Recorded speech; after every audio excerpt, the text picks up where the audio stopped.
Muy buenas a todos y bienvenidos un día más a Inside Sports Science. Hoy estoy con Jorge López. Jorge, ¿qué tal? ¿Cómo estás? Hola, muy buenas. Pues nada, muy bien, muy contento y con muchas ganas de realizar esta entrevista. Así que nada, vamos allá. Me pillas fresco, porque vengo de Japón y es la primera entrevista que hago después de las vacaciones, o sea que estoy fresco hoy. Genial, pues Em, seguro que saldrán cosas interesantes. Seguro, lo hemos estado hablando antes de la entrevista y hay muchos temas que están interesantes y profundizaremos. Jorge, me gustaría empezar por esos pétalos que fuiste quitando durante la facultad y cómo te fuiste transformando con una idea preconcebida quizás que tenías inicialmente de cómo acabarías a cómo has acabado. Cuéntanos ese proceso a grosso modo, cómo ha sido. Bueno, creo que como la mayoría de personas que entran en la carrera de ciencias del deporte, muchas veces entra con esa idea de querer ser profesor de educación física en un instituto, en un colegio. Yo además vengo bueno, mi madre es profesora, también me había inculcado mucho desde pequeño una estabilidad laboral, bueno, lo que viene siendo un funcionario del sector educativo. Cuando entro en la carrera, claro, los 2 primeros años de carrera aquí en Murcia, donde yo la hice, eran sobre todo asignaturas de fundamentos de deporte, un poquito más general. Pero ya entramos en tercero y cuarto de carrera y ya empiezan esas asignaturas de planificación del entrenamiento, de control del entrenamiento, de prevención de lesiones, de recuperación funcional. Y eso sumado a que yo también, bueno, yo he jugado al fútbol desde pequeño, más o menos sobre esos años, 17, 18 años, empiezo a entrenar equipos de niños pequeños. Empieza a despertarse ese gusanillo de, hostia, parece que me gusta este lado del campo, ¿no? Fuera del campo, esta parte de los banquillos, esta parte del entrenamiento. ¿Tú fuiste jugador, Jorge? Bueno, ¿Jugaste a fútbol? jugué al fútbol. Vale. Sí, sí. O sea, no estoy hablando de profesional, pero sí, No, bueno, que jugaste, va. sí. Hasta los 18, 19 años, Vale. que como digo, llegaba un momento en el que me pasó en alguna ocasión tengo que decidir si voy a jugar con mi equipo o voy con el equipo que entreno. Y naturalmente me salía ir con el equipo que entreno, o sea, me apetecía más, me llenaba más. Entonces, bueno, sobre esos años empiezo a darme cuenta que me gusta más esa parte del fútbol, esa parte de la educación física, por decirlo de alguna manera. Y bueno, termino la carrera y mi madre me empuja, ¿no?, el máster de formación de profesorado, que es el que tiene acceso luego a una posible oposición. Y yo decía que no, que yo quería hacer algo relacionado con el rendimiento. Y acabo haciendo el máster CD, máster de alto rendimiento en deportes colectivos, de Seirulo en Barcelona, que esos son 2 años. Y bueno, ahí empieza un poco a forjarse todo. Empiezo a trabajar como preparador físico en el equipo de mi pueblo. Conseguimos ese primer año, que además también fue una suerte, ese primer año que yo trabajo como tal, ascendemos a tercera división. Me sale la opción de ir a un división de honor, del Real Murcia. Bueno, al final empiezo a labrarme mi camino, empiezo a todos los cursos, todas las formaciones que hago relacionadas con preparación física. Al final también, por dejar un poquito de escuchar a mi madre, uno de los años que no tengo nada más allá del trabajo, decido hacer ese máster de formación del profesorado. Pero, Bien hecho, es una puerta abierta. efectivamente, pero sí que es verdad que yo lo hago también con una idea de, si yo mañana tengo que ser profesor, me gustaría ser profesor enseñando aquello que a mí me apasiona, bien sea, no sé, en un curso de entrenador, en un máster, en la universidad, y dando formaciones sobre esto, que al final es lo que me gusta. No tanto en un instituto, dando clases de educación física a chicos adolescentes. Entiendo. Te Y queda bueno, más al final, camino, te como queda digo, más camino. sí, claro, se va forjando todo un poco y bueno, hasta aquí hoy en día que esto no para, que seguimos formándonos y seguimos haciendo camino. El título del podcast ya es bastante significativo. De segunda ref al Mundial de Clubes. ¿Qué ha pasado?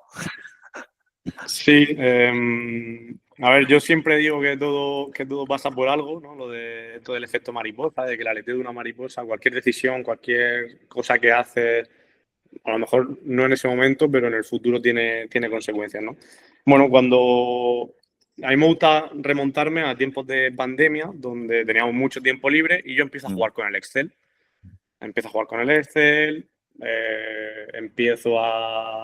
bueno, abro un Excel en blanco, vale, pues si cogemos RPE, si cogemos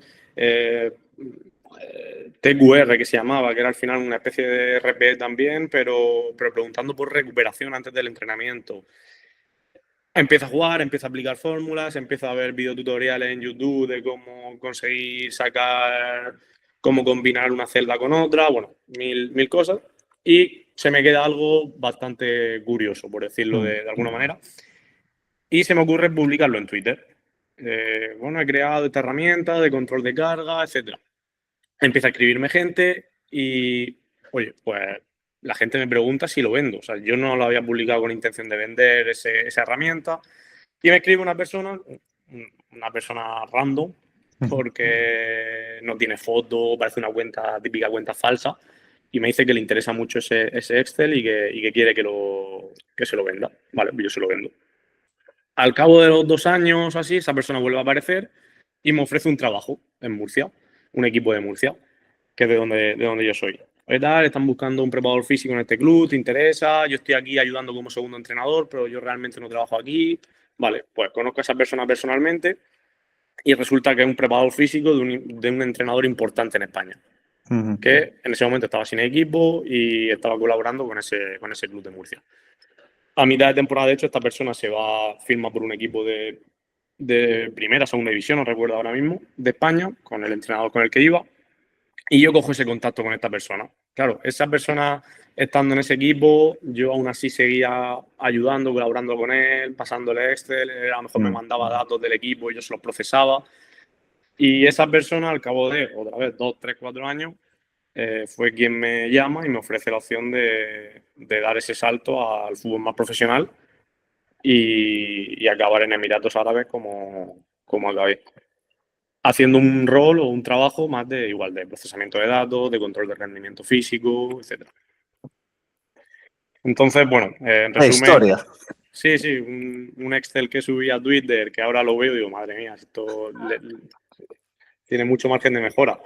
Fue prácticamente con todo lo que hay por medio, por supuesto, y la formación, el trabajo que ha Bueno, habido por te medio, abrió, te abrió una pero, oportunidad, pero me abrió la lógicamente. oportunidad Claro. de conocer a esta persona. Y creo que muchas veces, por suerte o por desgracia, el mundo del deporte y el fútbol en concreto se mueve por esos contactos.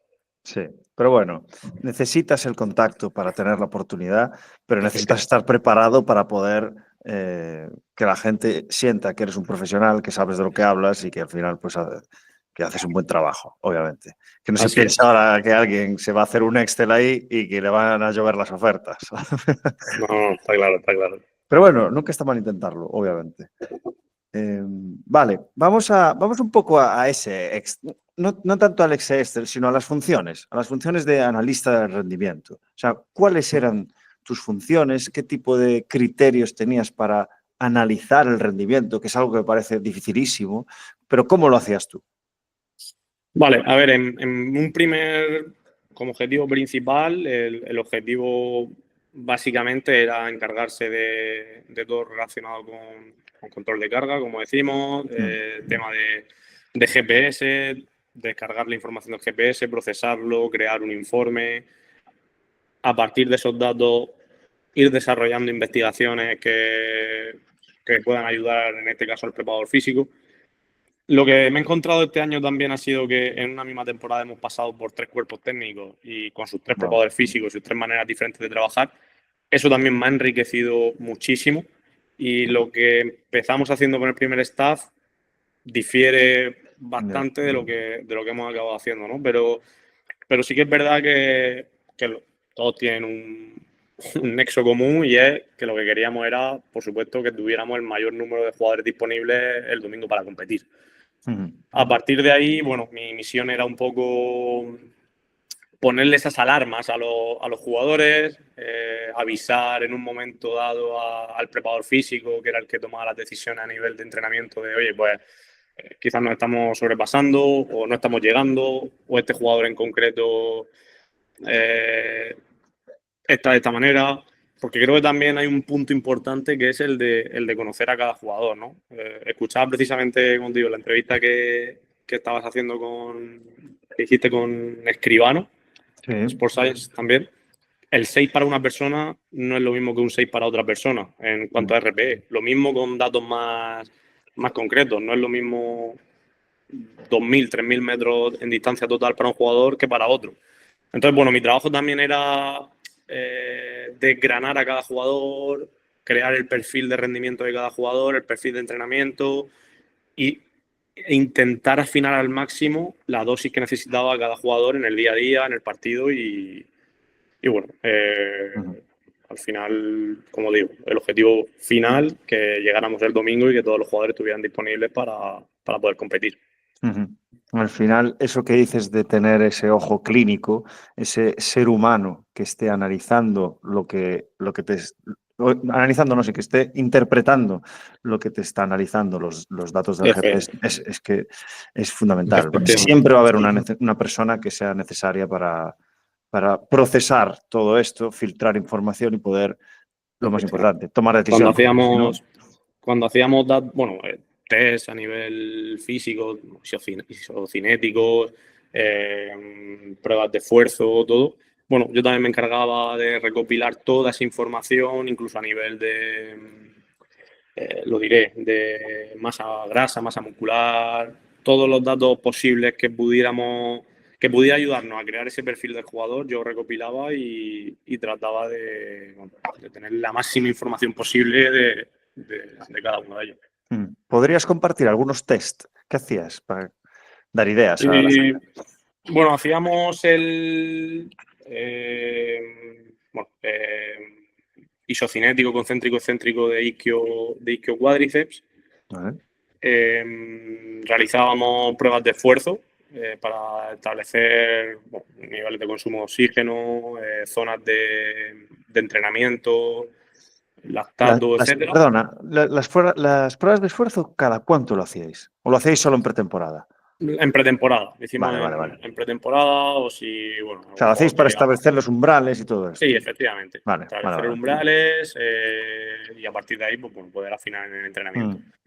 Las pruebas, como te digo, de fuerza, concéntrico, excéntrico, cuádriceps, isquio, aductor, glúteo, lo hacíamos 2 o 3 veces por temporada y ya en el caso de que algún jugador estuviera lesionado sí que se repetían para ver si llegaba a esos niveles mínimos para poder volver al entrenamiento.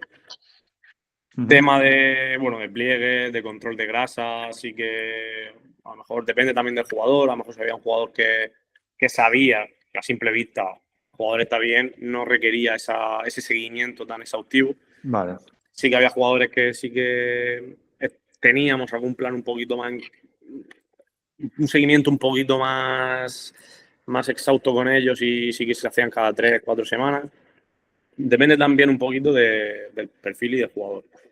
Pero principalmente esos test. Vale.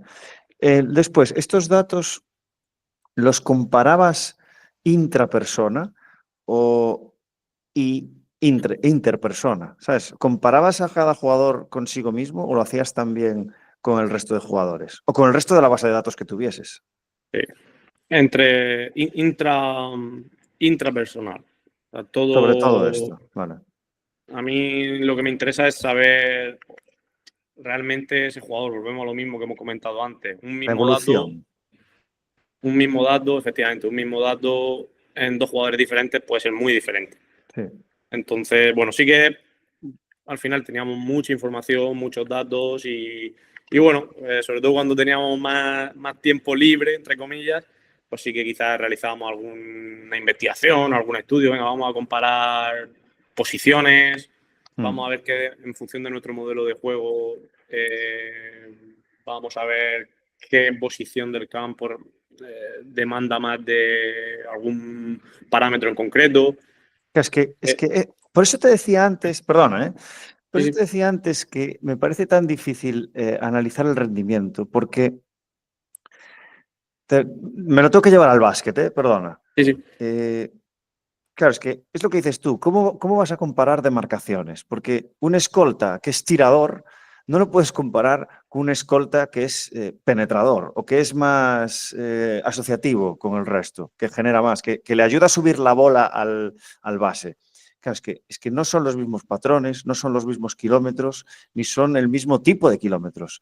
Entonces, claro, efectivamente. ¿cómo es Mira, que te hago una nosotros, pregunta que no sé sí, la respuesta. ¿Cómo analizas que el rendimiento físico de esta persona es bueno o malo en función a las métricas del GPS, por ejemplo? ¿Sabes? claro. Mira, nosotros, yo lo hablaba con mis compañeros de que en una misma temporada, como si hubiéramos estado 5, por todo lo que nos ha tocado vivir. Había jugadores que, por ejemplo, con el primer staff tenían un rol, una demarcación diferente en el campo, un sistema diferente. Ahí jugábamos 4-3-3. Ahora, por Ah, ejemplo, con claro, el la último. transformación de un jugador con 3 cuerpos técnicos diferentes. Claro, Claro, claro, claro, claro. El claro. primer staff jugaba de una manera, el último staff pasamos a jugar con 5-3-2. Jugadores que con el primer staff a lo mejor jugaban como laterales, después han pasado a jugar como carrileros. Jugadores que en el primer staff eran extremos, ahora son delanteros. Entonces, claro, nosotros teníamos un perfil del jugador que eso cambia, porque son jugadores que Claro, han pasado de tener, no sé, me lo invento, un perfil competitivo de 8.000, 9.000 metros por partido a de repente hacer 11.000, o al claro, revés, jugadores que hacían 11 de repente hacen 8. Eso por un lado.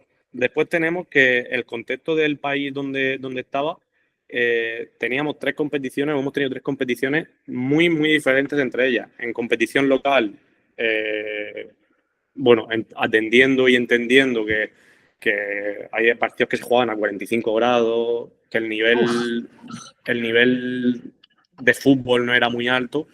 A lo mejor eran partidos donde la media de total distancia recorrida era 8.000 metros. claro. Es Muy que no poco. correr más te convierte en mejor, Sí, porque sí, igual es que estás perdiendo la bola, ¿no?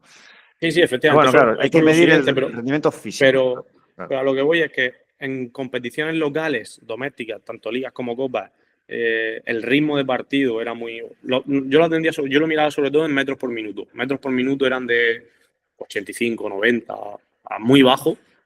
En Champions, en competición, bueno, el equivalente a la Champions League de Europa, allí pasábamos a tener ya 100, 105, 110 metros por minuto, o sea, el ritmo era mucho más alto.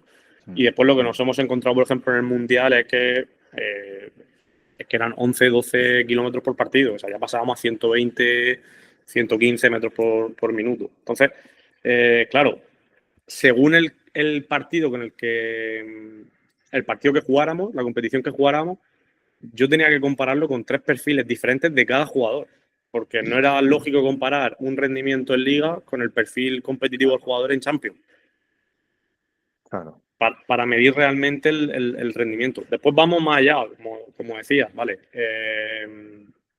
¿Cuánto has corrido? Pero has ganado, al final es lo más importante en el deporte de élite. De esa distancia que has corrido, cuánto has corrido con balón, cuánto has corrido sin balón, de esa distancia que has recorrido realmente, cuál ha sido efectiva, porque a lo mejor has sumado, no sé, 30 metros en HSR para tirar una presión que realmente no ha sido efectiva claro. o ha estado mal porque el míster en ese momento quería que estuviéramos un poquito más replegados y tú has saltado a la presión cuando lo tenías que saltar. Entonces, Ya. O claro, sea, no todo podemos eso, desconectar lo físico de lo técnico-táctico. efectivamente, Entonces no efectivamente. estamos analizando el rendimiento físico, estamos analizando el rendimiento. Sí, llegaba un Y momento sus... que todo se equiparaba. Por ejemplo, con el preparador físico del primer staff, con el que creo que trabajábamos muy bien, eh, él era un obseso de esto precisamente, vale, pero es que preparador físico, no estamos hablando de entrenador, vale, pero es que no me interesa saber tanto cuánto corre, sino si lo que está corriendo realmente eh, está bien. Está Porque a lo influyendo mejor positivamente en el juego. porque muchas veces se nos va a nosotros, no, es que normalmente es un jugador que hace 500 metros de HSR por partido y en este partido ha hecho 400, o sea, que ha estado por debajo de su nivel, ya, pero es que a lo mejor el partido ha requerido eso y está bien. Claro, esa es mi siguiente pregunta, Jorge. ¿Cómo al acabar el partido tomas una decisión de compensar, complementar a un jugador? Pues que, bueno, esto es más fácil, ¿no? Porque si tú sabes los rangos de lo que viene haciendo de forma crónica, pues le estimulas de forma aguda ese match day o ese match day +1. Vale, pero ¿cómo interpretas el rendimiento físico si ha hecho por debajo de lo que debería? Si realmente ha sido una carrera de HSR, por ejemplo, mucho más óptima que cuando ha hecho 500 en vez de 400, ¿sabes?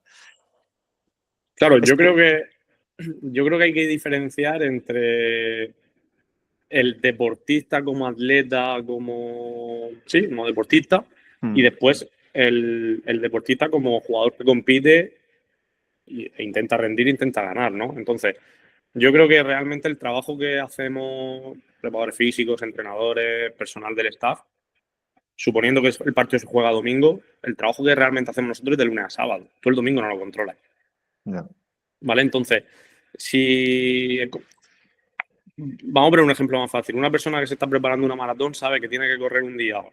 Hoy le toca correr 20 kilómetros y tiene que correr 20 kilómetros.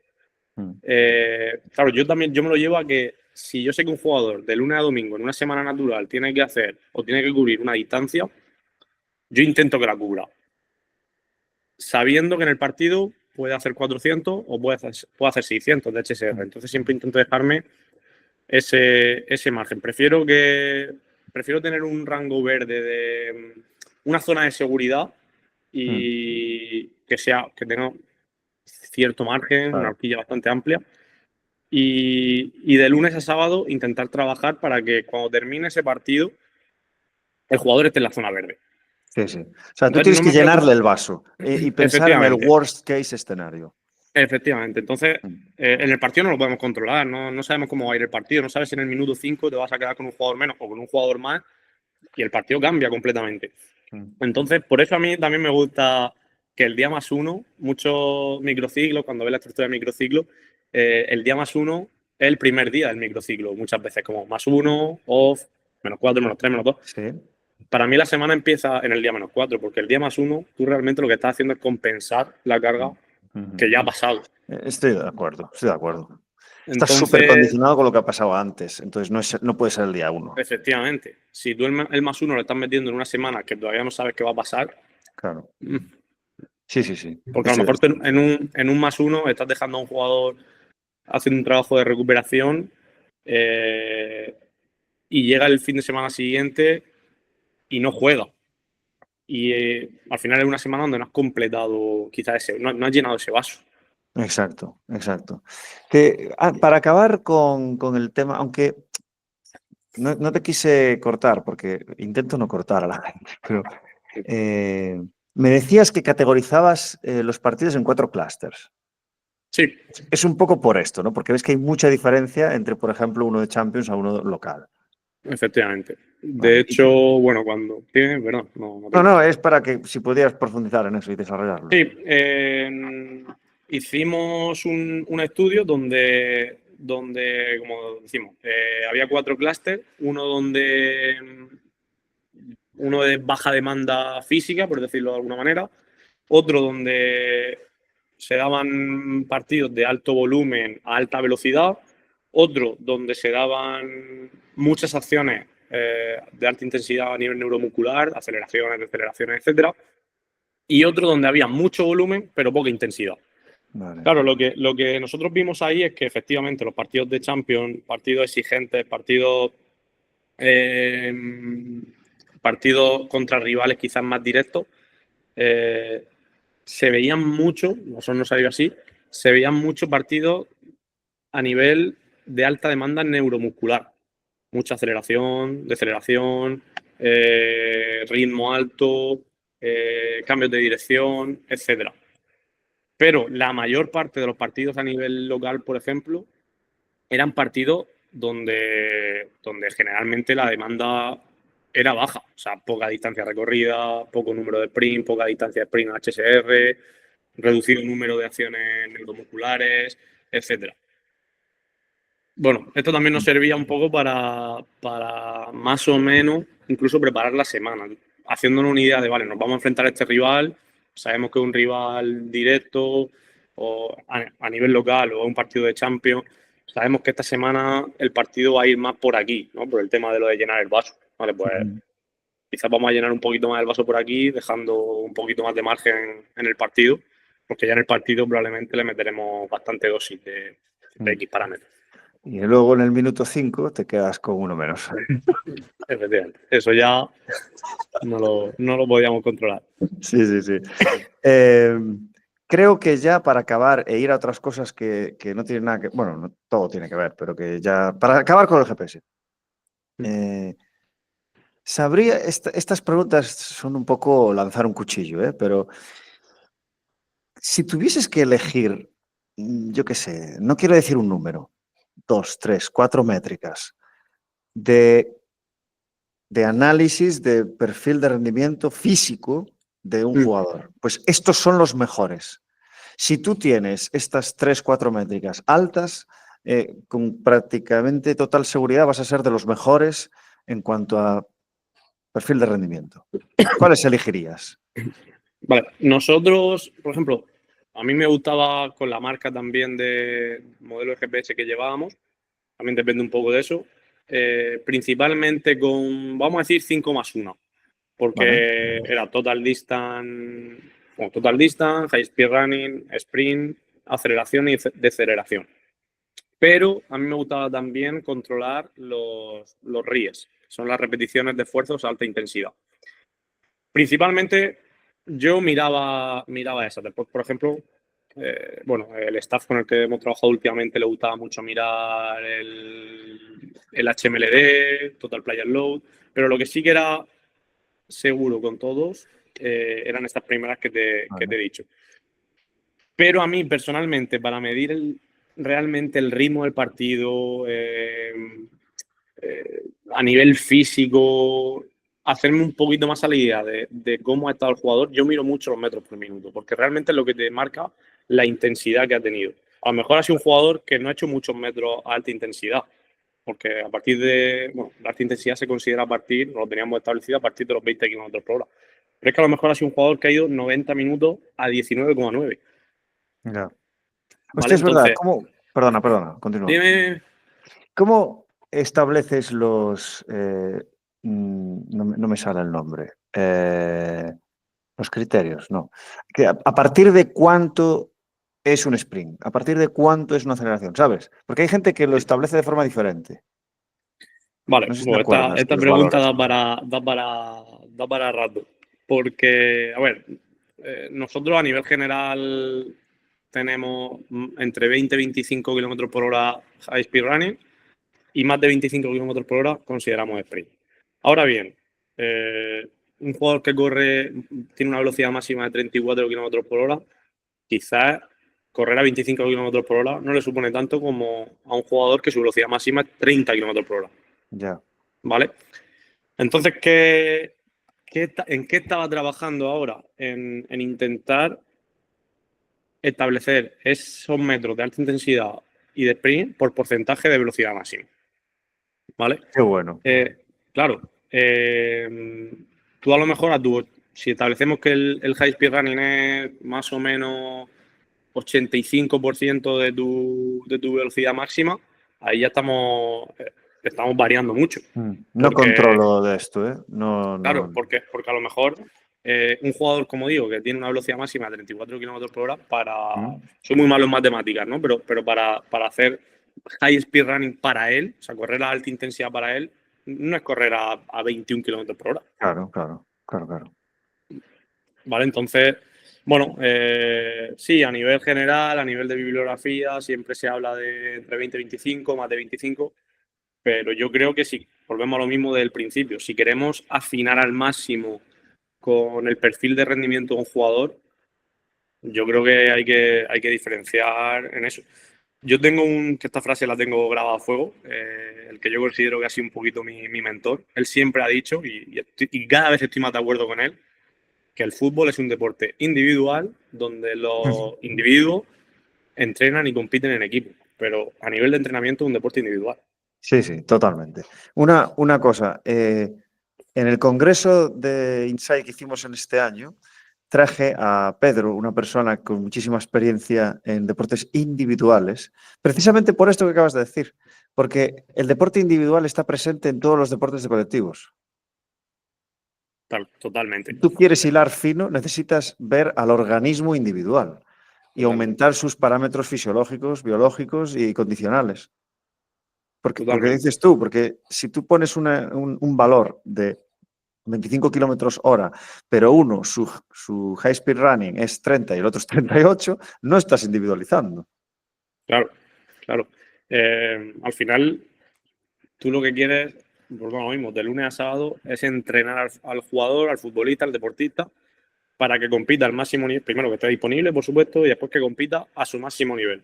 Si tú le estás dando la misma dosis de entrenamiento a dos jugadores totalmente diferentes, se pueden dar muchos escenarios. Que tenga suerte y que les valga a los dos. Que haya un jugador que esté sobreentrenado, que haya un jugador que esté infraentrenado. Entonces, creo que hay ciertas tareas, bueno, al final, a nivel colectivo, a nivel táctico, tú estás trabajando un sistema de juego y ahí tienen que estar los 22 jugadores, 11 contra 11, y ahí no hay mucho margen. Pero si tú estás planificando tareas donde quieras meter dosis de high speed, de velocidad, creo que ahí sí que es importante individualizar a nivel de distancia, a nivel de tiempo. No, quiero que poner dos conos, quiero que hay un sprint, velocidad máxima de cono a cono. No sé, creo que ahí habría que afinar un poquito más, ¿no? Tú tienes que llegar a este cono y tienes que hacer esta distancia en 20 segundos. El otro jugador tiene que hacer la misma distancia, pero en vez de en 20 tienes que hacerlo en 18. No sé, creo que al final ahí, y eso también lo buscábamos a nivel de consumo de oxígeno. Volvemos a lo de la prueba de esfuerzo. Si sabemos las zonas de entrenamiento, si las sabemos, si las conocemos, si tenemos la posibilidad de hacer una prueba como esa, pues ya que hemos tenido esa posibilidad, vamos a individualizar al máximo el entrenamiento del jugador. Y normalmente no se hace. Y normalmente no se Se hace la prueba para hacer un check. Efectivamente. Pero también yo vengo del barro, como digo, yo en segunda ref, yo no tenía la posibilidad con mi equipo de hacer una prueba de esfuerzo, pero entonces, oye, solo necesito un altavoz y hace un test 30-15 y perfectamente puedes conocer el nivel del jugador y a partir de ahí individualizar. Entonces, el que no se estruja un poquito la cabeza es porque no quiere. Sí, sí, no se quiere complicar. Efectivamente. Vale. Es que tenemos que seguir avanzando, porque si no estaríamos toda la hora hablando de esto. Sí, sí. Te voy a hacer la típica pregunta del microciclo semanal, de cómo lo ves, qué hacer cada día y tal, pero le voy a dar un tinte diferente, que es en cuanto a proteger al jugador. ¿Sabes? O sea, ¿cómo planificarías ese? Pero ten en presente cuando estés contestando si puedes, vale, lo hago así porque quiero proteger al jugador para tener mucha disponibilidad y al final, pues, conseguir esa relación de alto volumen de jugadores disponibles, mayor probabilidad de victoria. Por hacerlo diferente, porque lo he preguntado tantas veces que ya aburre, ¿sabes? Sí, sí. Aunque cada uno lo hace diferente, también te lo digo. Al final yo creo que aquí todos morimos en la misma respuesta, ¿no? Que en un día -4 normalmente suele ser un día donde metes más tensión, más acciones neuromusculares. Sí que es verdad que este año incluso hemos cambiado mucho el -4 por el -3, dependiendo también del partido anterior. Pero siempre, casi todos los días sí que metíamos una pequeña dosis, una pequeña píldora de high speed, aunque sea dos salidas, como el que dice, después del calentamiento. Un pequeño estímulo ahí. ¿Esto qué día lo hacíais?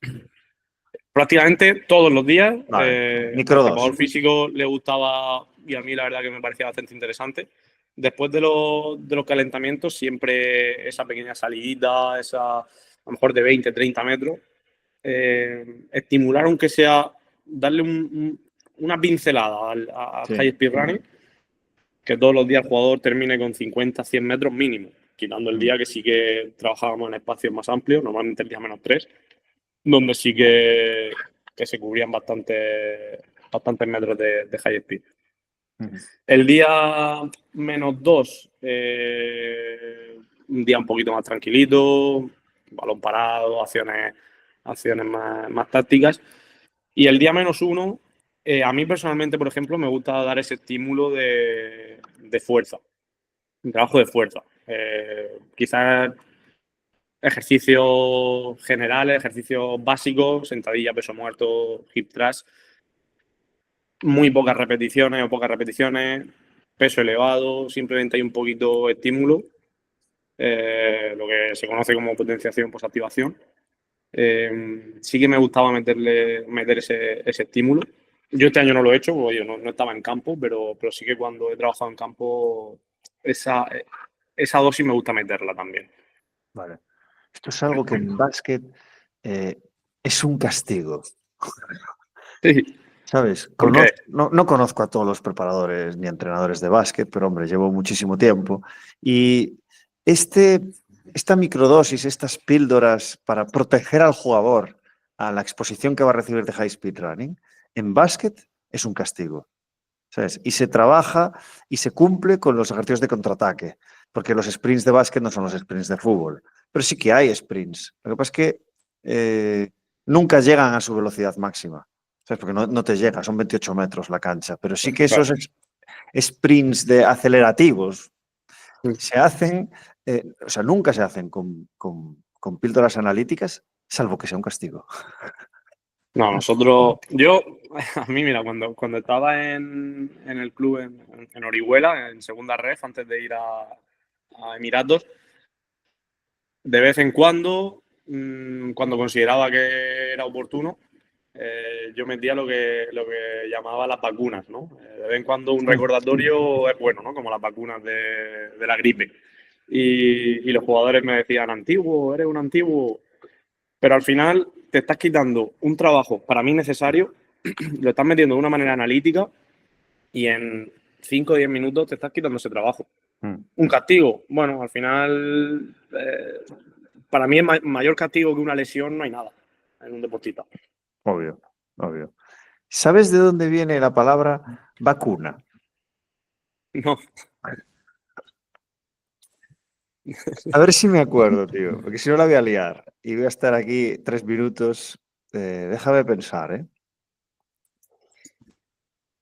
Es que no lo voy a explicar bien, tío. No lo voy a explicar bien. Vamos a hacer una cosa que no he hecho nunca en el podcast. Voy a revisar esto y lo meto después. Y lo grabo yo solo. Y luego te lo comento, porque era muy particular la historia de vacuna. Pero la vacuna estaba relacionada con la vaca, tío. Sí. Sí, sí. Por cosas que se hacían a nivel de inyecciones hace muchísimos años. Qué putada que no lo pueda contar, porque no me acuerdo bien cómo era. Pero lo contaré perfectamente cuando acabe el podcast. Y lo metemos ahí. Viene del latín, mira, justo. Lo estabas Lo acabo de buscando. buscar. Joder, Sí, increíble. Viene del latín no sé el latín, vaccinus, que significa de la vaca. Viene una enfermedad leve que afectaba a las vacas, que quedaban protegidas contra la viruela humana, que era Y la mucho gente más grave y tenía mortal. miedo de ponérsela, porque se pensaban que se iban a convertir en vacas.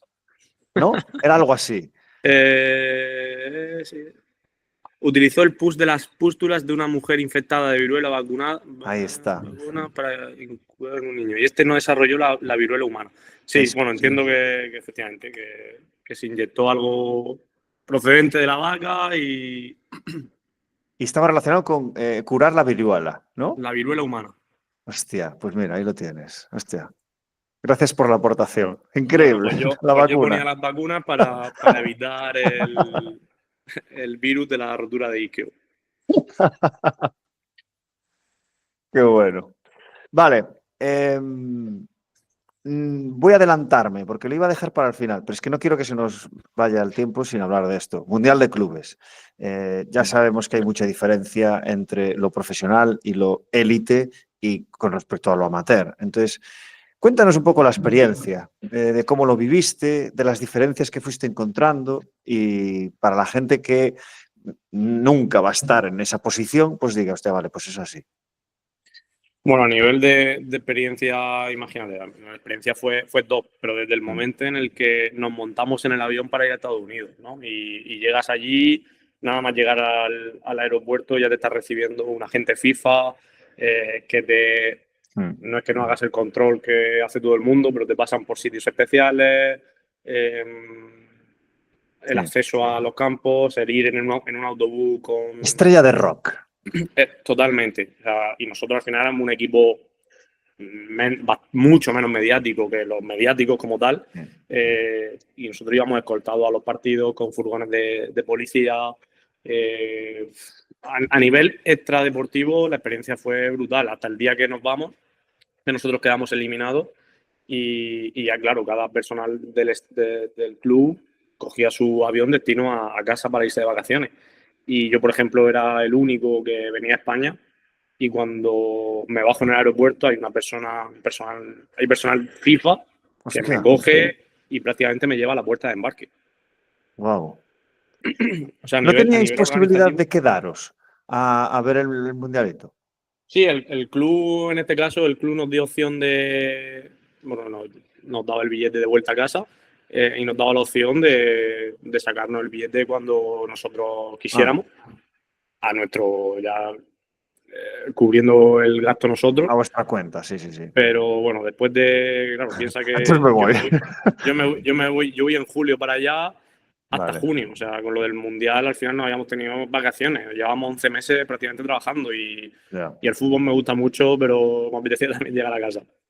Hostia, Jorge, esta pregunta la tenía en la cabeza y la voy a poner ahora mismo porque va como anillo al dedo. ¿Cuántos años de fútbol crees que te quedan? Uf, A este nivel, porque tú te puedes estar con cualquier equipo, en cualquier sitio, en cualquier pueblo. Pero a sí. este nivel, ¿cuántos años crees que te quedan? Porque tiene un límite. Espero que muchos. Yo creo que el límite también lo marca el creer que lo sabes todo y las cosas avanzan. O sea, esto, mi compañero también español, él siempre lo decía que el fútbol no para. Y como pares, pasa el tren y ya después es difícil cogerlo. Si tú Ya. te quedas estancado pensando que lo sabes todo, que yo por haber estado ya en Emiratos, haber estado en el Mundial, eh, el teléfono no va a parar de sonar, es falso. O sea, al final tienes que seguir moviendo, tienes que seguir aprendiendo. Perdona, Jorge, construí mal la pregunta. Imagínate que eres esa persona que acabas de definir, que eres curioso, que te vas formando, que te vas reciclando y que te quieren. Pero ¿no crees que va a llegar un momento en el que vas a decir por tu momento vital hasta aquí? O sea, tú te ves con 60 años jugando. No, Pues a eso me refiero. ¿Cuántos no, años no, crees que no. te quedan? Creo que todo irá evolucionando también. ¿eh? Yo siempre digo Sí, que con 60 años quizás no me veo en el campo, pero sí que me veo volviendo al principio en una universidad, formando, sí. dando algún tipo de ponencia, algún módulo, en algún máster. Sí que me veo quizás ahí, o en otro rol, ¿no? Más de oficina, más de jefe de un departamento físico de algún club, no sé, algo así. Sí que es verdad que el campo y el día a día del fútbol desgasta mucho y yo lo hablo mucho con mi hermano, por ejemplo, que es de otro sector totalmente diferente, que mi hermano dice, joder, es que la incertidumbre que vivís los que os dedicáis al deporte o al fútbol de llega junio, no sé si me van a renovar, si no me Claro. renuevan, no sé si voy a encontrar equipo. Verdad que eso llega un momento que te desgasta, pero es que esa adrenalina a mí me gusta. Sí, Y sí. yo quizá uno de los periodos que más disfruto del fútbol desde que empecé es cuando se empieza a acercar junio, abril, mayo, que ya empiezan los equipos un poco a moverse, empiezan a verse esos movimientos de jugadores de staff. Y eso lo disfruto, porque yo desde pequeño siempre he jugado mucho al fútbol manager, al PC Fútbol, Sí, y a mí es verdad que a mí sí, sí, sí. ese run run a mí me gusta. Pero sí que es verdad que nosotros decíamos, es que al Mundial hay que ir, que cómo no vas a ir al Mundial, llevas todo el año en el club trabajando y lo más bonito del año, cómo no vas a ir. Pero es que Claro. llegábamos al punto de decir, pero es que si nos dice, no, al final no tenéis que venir al Mundial porque no necesitamos, nos hubiéramos ido a casa y hubiera estado bien igual. Ya, ya, ya. Sí, sí, sí. No, lo decía por eso, porque conozco casos de mucha gente que tiene que tomar decisiones apoteósicas de trabajo, pareja, de tener que tener un debate con su familia de, oye, voy a hipotecar 3, 4 años para estar moviéndome, pues lo que dices tú, tener 2 semanas, 3 al año de descanso, pero por un futuro mejor, por tener una universidad pagada, por cubrir la hipoteca, cosas que son fáciles de vender en tu familia. Pero creo que llega a ese punto de inflexión en el que mucha gente se baja del barco pudiendo estar unos años más por mantener una solidez familiar en su círculo personal, ¿sabes? Conozco a mucha gente de este estilo. Por eso te decía la pregunta. Pero bueno, claro, cada A ver, al contexto es final diferente. es obvio que en esos niveles y en esas ligas en Oriente Medio los contratos son atractivos. Yo por suerte ahora mismo no tengo, por suerte no, sino porque no se ha dado la circunstancia, no tengo cargas familiares, no tengo pareja, no tengo hijos, no tengo nada y puedo tener más libertad de elección y elegir en base a lo que realmente me apetece. A mí ahora mismo, por ejemplo, lo que te decía, a mí me apetece pisar campo, oler césped, estar en el día a día, pensar tareas, no ser el que, a lo mejor el que diga, oye, este jugador está así, sino recibir esa información y vale, en función de cómo está este jugador, vamos a hacer esto. Sino tomar esa decisión, no tanto ser el que transfiere la información. Hostia, ahora que lo comentas, ¿cómo coño se entrena en esas condiciones, tío? O sea, ¿cómo consigues que la gente... ¿cuánto has dicho? ¿40 y cuántos? Bueno, ahora mismo en agosto entre 40 y 50, hay días que incluso llegamos a 50 grados. Por favor, explícame cómo coño mantienes a un... no fresco, obviamente, pero ¿cómo mantienes a un equipo entrenando en esa climatología? Se entrena siempre en horario de noche, ya cuando el sol ha caído. Sigue haciendo calor, sigue haciendo humedad, pero ya por lo menos no tienes el sol pegándote fuerte. Entonces siempre se entrena en horario de noche. Y bueno, yo creo que al final también el cuerpo se aclimata mucho a eso. De hecho, bueno, cuentan la anécdota, yo no he estado todavía en el club, pero el club donde yo voy el año anterior gana la Champions de Asia, que es lo que nos hace ir al Mundial. Claro, el formato de Champions de Asia hace 2 años, ahora lo han cambiado, ahora es como en Europa, pero hace 2 años la final era ida y vuelta. Se jugaba en un estadio, después en el otro, porque toda Asia era como 2 grupos, la parte más de Japón, China, Tailandia, todo eso, y después la parte de Oriente Medio. Bueno, pues la final se juega contra un equipo japonés, la ida se juega en su estadio, prácticamente con frío. La vuelta se juega en Emiratos Árabes. Bueno, lo que cuentan es que los pobres japoneses cuando llegan a jugar el partido de vuelta, o sea, no podían jugar. Claro. No podían jugar. La sensación, dicen que les veían la cara a los pobres y... Imagínate, estás acostumbrado a jugar a 20, 25 grados y de repente juegas a 43. ¿Y cuánto margen había entre un partido y el otro? Por si les da tiempo a viajar y aclimatarse un poco. Creo que no mucho, a lo mejor sería 1 semana, 2 semanas. Pero claro, en ese proceso siguen jugando partidos de liga. O sea, era un sistema raro y diferente porque, bueno, ahí el calendario era un poco desastroso en ese sentido. Ya. Y entre un partido y otro a lo mejor había 2 partidos de liga. Ya. Entonces, claro, ellos quizás también tendrían su competición local y tampoco podrían permitirse el lujo de nos vamos 2 semanas y nos vamos aclimatando. Sí. El calendario, tío, lo condiciona absolutamente todo. Todo. También, preguntas que me dejé aquí apuntadas de antes porque quise seguir avanzando para tocar todo esto. Seguro que te ha pasado el tema de, pues eso, planificar en tu hoja, que todo es perfecto, ¿sabes? Tenemos la fórmula mágica aquí para controlar todo, pero las decisiones de personas pues, que son nuestros jefes, los entrenadores, directivas, todo esto, ¿cómo llevas ese proceso en el que tú tomas datos, haces propuestas, hipótesis, planteas pues tu opinión sobre qué es lo que se debería hacer con un jugador? Por ejemplo, pues este jugador debería salir, me lo invento, Jorge, corrígeme, debería salir desde el descanso y no jugar todo el partido. O este jugador, este partido debería descansar. Pero los datos no son suficientes para que las personas que toman decisiones pues hagan proteger a un jugador. ¿Cómo llevas este proceso? A ver, yo he tratado de ser muy, muy prudente en este sentido. O sea, yo te doy la información, pero no te digo lo que yo haría o lo que tendrías que hacer. Es decir, yo te puedo decir, oye, pues este jugador, su rango, sus márgenes de X a Y, y ahora mismo está aquí. Yo decía eso. A partir de ahí, Información neutra. entrenador, preparador físico, efectivamente. Ahí deciden, vale, pues le damos más o menos. Creo que en ese sentido me han escuchado bastante y a lo mejor ha habido momentos donde yo he tenido mucha confianza con el preparador físico para decirle, hostia, este jugador va basado, va basado.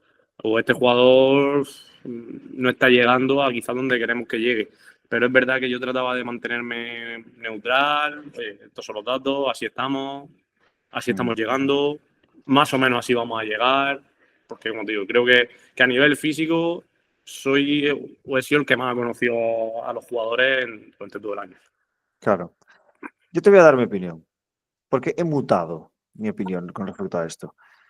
Yo al principio era muy egocéntrico, en el sentido de que sabía tan poco que no sabía todo lo que me faltaba por saber. Entonces yo era bastante contundente con mis propuestas. Yo creo que hay que hacer esto. Entonces, ¿qué pasa? Que me afectaba mucho el que no se me hiciese caso. Porque a todo el mundo le gusta que se haga lo que uno piensa, ¿no? Porque yo tengo una forma de ser, tengo una ideología y si la gente, pues es como que si no me hacen caso, es como que me está afectando a mí. Entonces, luego ya te vas dando cuenta, ya cuando eres un poco más mayor, de que, y esta es una de las frases que puse en la ponencia del Congreso, puse, los datos solo te dan la certeza de que tienes datos. ¿Sabes? Y creo que es una frase muy buena de que el rendimiento, la prevención de lesiones es algo mucho más y victoria y derrota es algo mucho más que unos datos que tú puedas tener, que están muy bien para contextualizar y justificar. Y no voy a parafrasearlo, pero en este congreso de preparación física que tuvimos en la SEPREP de preparadores de básquet, hablé con... Va a permanecer en el anonimato, pero bueno, decía que tenía un sistema en el cual hacía pues un poco lo mismo que tú, ¿no? Le da información neutra de la situación actual del jugador con respecto a su carga crónica. ¿Y qué pasa? Que con el tiempo ese sistema va recibiendo cada vez más datos, se va haciendo cada vez más robusto y esta persona sí que hacía una opinión personal, profesional de lo que podría pasar y tal. ¿Qué ocurre? Que no le hacen caso y pasa lo que él había propuesto. ¿Qué pasa? Entonces, que con el tiempo ese sistema se hace cada vez más verídico, porque es muy científico. Entonces, claro, él decía, no, yo soy muy cuidadoso, porque yo sé que esto no es causa y efecto, pero coño, cada vez me creen más, porque les estoy advirtiendo de que el sistema de alertas de jugadores que podrías tener tú, pues él también lo tiene. Entonces, ¿qué ocurre? Pues ten cuidado porque este jugador está en riesgo de tal, pumba, y cae lesionado. Oye, ten cuidado porque estos dos están por encima de su umbral crónico, oye, tiene una carga aguda muy alta, tened cuidado con este pum, lesión. Repito, no es causa y efecto, pero esta es la conclusión, que me estoy enrollando, tener un sistema que esté apoyado con datos, dar un contexto y dar una opinión fundamentada con ese sistema que tú tienes, luego a ti, si no te creen, te va a dar muchísimo más valor verídico para que te crean más, te escuchen más y tú puedas aportar lo que estás haciendo. Este problema lo tiene mucha gente, de que no se le escucha. Y creo que este proceso ayuda. Yo lo que hacía era, después de cada entrenamiento, después de cada partido, un report a nivel general del equipo. El equipo ha hecho esto, ha corrido tanto. Y después, a nivel individual, cada jugador tenía su propia hoja donde salían bueno, los datos a nivel bruto, tanta total distance, tanto high speed. Pero después, claro, yo no ponía mi opinión de este jugador está sobreentrenado o no está llegando.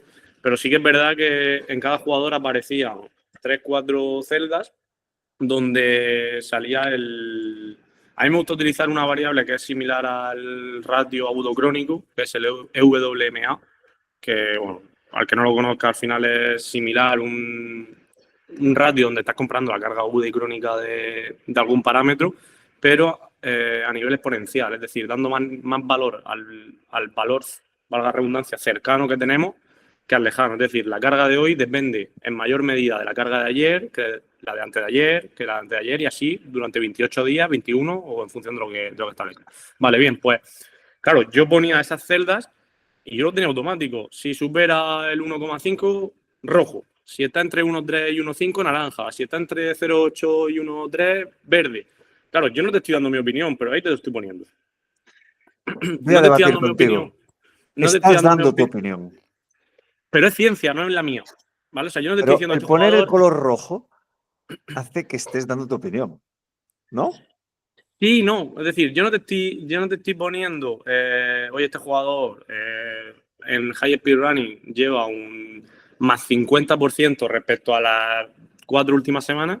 No te lo estoy diciendo yo, te lo está diciendo la ciencia en base a una fórmula aprobada científicamente, estudiada, y te está diciendo que este jugador lleva una sobrecarga en este parámetro.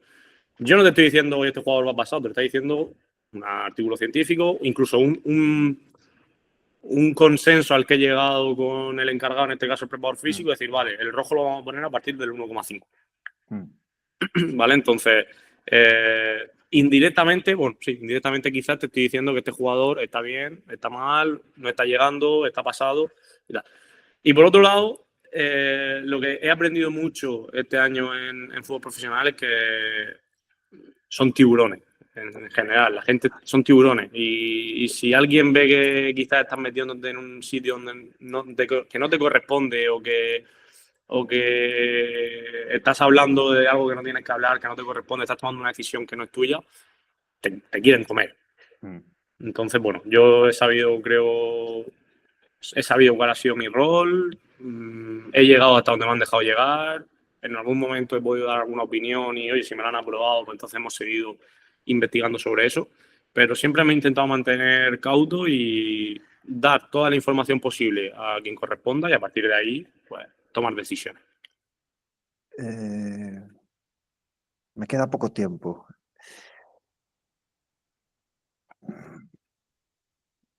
Venga. Voy a hacer esta pregunta. Vamos a ver.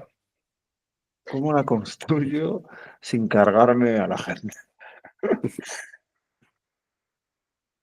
La voy a lanzar directamente. Jorge, ¿tú crees que el preparador físico, habría que definir qué es esto, es el que más formado está en un staff? A ver, a nivel por lo menos de tener licencia, por supuesto. O sea, creo que es el único rol del staff donde necesitas tener al menos una carrera universitaria para tener la licencia. A partir de ahí. Está el fisioterapia también. Bueno, sí, vale, me refiero más staff de trabajo tipo entrenador de portero, segundo entrenador, Vale. por supuesto el fisioterapia, el médico. Sí, pero en un staff, normalmente cuando un entrenador va a un equipo se lleva preparador físico, entrenador de portero, segundo entrenador. O sea, en ese staff más cerrado, sí, probablemente fisio, preparador físico, doctor, sí lo hay, por supuesto. Pero a nivel de sentarse en el banquillo como staff, al final al entrenador no le piden una carrera universitaria, al entrenador de portero tampoco. Sí, pero y no lo digo tanto por la normalmente carrera. Ya sabes que tú sales de la carrera y no tienes ni pajolera idea Sí, de... pero bueno, que a nivel de formación por lo menos te exigen ese mínimo. Y después yo creo que normalmente por la gente que yo me he ido encontrando por el camino suelen ser los más curiosos, ¿no? Los que quieren ir más al día, más actualizados. Al final yo creo que cada uno en su rol. Al final el entrenador El entrenador se forma mucho. Se forma mucho, es lo que iba a decir. Es otro tipo de En formación. otro tipo, efectivamente. Él pues verá muchos partidos, o verá muchos análisis de partidos. No sé, yo trabajé con un entrenador que él no veía series, no veía películas. Él se ponía partidos a lo mejor hace 5 años. Sí. Y ahora quiero verme la Champions que hizo tal equipo tal año. Y se pone todos los partidos de ese equipo. No sé, verdad que yo en ese sentido llego saturado a casa ya de tanto fútbol. Continúo, porque creo que son preguntas rápidas. Lo que te decía antes, habría que definirlo. ¿Qué es para ti un preparador físico? Se queda corto, ¿no? La definición. ¿Tú crees que has sido preparador físico el último año? No. O sea, que le Yo falta no, campo. me falta campo, efectivamente. Un preparador Yo físico creo tiene que que tener campo. Sí o para sí. mí sí, para mí sí. Yo creo que el preparador físico como tal, yo lo entiendo como aquella persona que, sobre todo, que toma decisiones. Que toma decisiones a nivel de, valga la redundancia, cómo preparar físicamente al jugador, ¿no? Bueno, al final hay una ciencia que te puede avalar, unos estudios, una bibliografía que pueda haber detrás, en base a lo cual tú puedes crear tu modelo, pero tú puedes tener tu propia idea, tu propia manera de trabajar y en base a eso tomar tus decisiones. Yo, por ejemplo, creo que tengo ahí un equilibrio 50-50, de mucho de ciencia y mucho de experiencia que me he ido encontrando por el camino. Pero yo creo que, volviendo a lo de la definición, para mí, el que toma decisiones en ese sentido. ¿Y crees que un buen preparador físico, porque no los hay, tiene que pasar por la fase en la que has estado en la temporada anterior, bueno, de más de oficina, digamos, ¿no? Menos Sí. campo, digamos? Porque eso te da Yo, un big picture mucho más amplio. yo sé que yo ahora, cuando vuelva a campo, yo voy a ser mejor profesional, seguro, Pues ya está. seguro. Porque he conocido la otra parte. Ujú. He conocido la otra parte. Y incluso a nivel de si yo mañana soy preparador físico y tengo una persona que haga lo que yo he estado haciendo, también tendré muchas nociones de cómo quiero que se hagan las cosas. Ujú. Vale, pues ya acabando, solo tengo dos cosas. Una, no te la esperas. ¿Tienes alguna... Esto no lo suelo preguntar, pero ¿quieres que te haga alguna pregunta que te esperabas que no te he hecho? No, la verdad Porque esto me que pasa, ¿eh? Me pasa después, porque luego lo haremos. Pero, hostia, pensé que me ibas a preguntar sobre esto.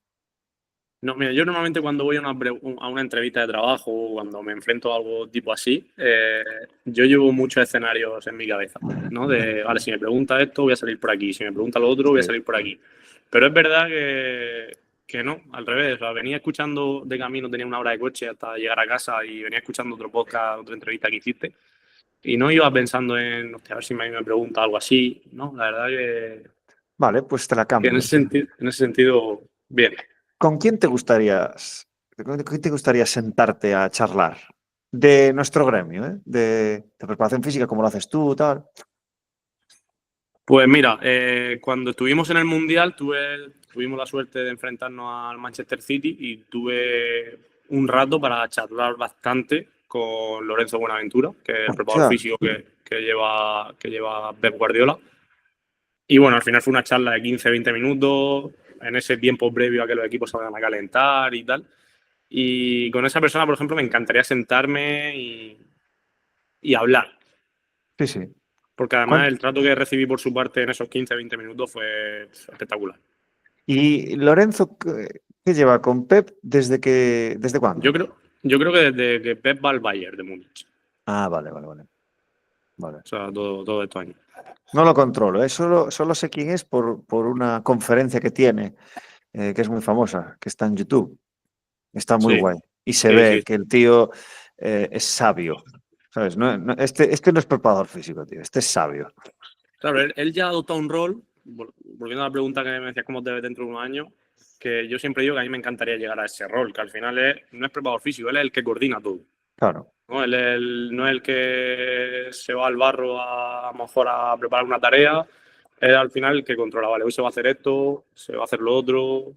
Sí, No sí. sé, la verdad que es un rol que bastante, no sé, bastante interesante. Hmm. Bueno, pues a ver si podemos conseguir traerle aquí. Porque esta gente está a full de trabajo. Y es muy complicado. Vale, Jorge, nada más. Solo me vas a permitir una cosa, que es que la apunté aquí para no olvidar.